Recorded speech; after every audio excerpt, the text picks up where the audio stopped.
நடந்து சென்றிடும் நீண்ட நீண்ட பாதையில்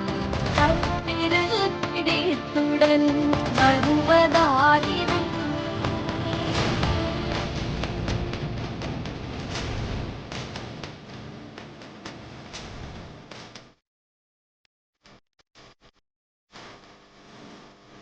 இந்த தடைகளாகவே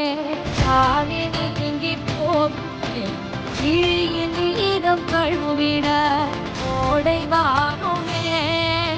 காட்டுக்குள் நீ நடந்தால் காற்றுமே தாலாட்டு பாடிடுமே ஆகாயங்கள் மின்னி உன் வழி காட்டிடுமே அச்சங்கள் சுட்டெரித்து நீ ஒன்று நீக்கிடுமே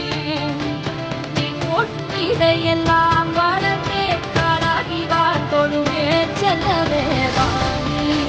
கதை கேட்டு மெல்ல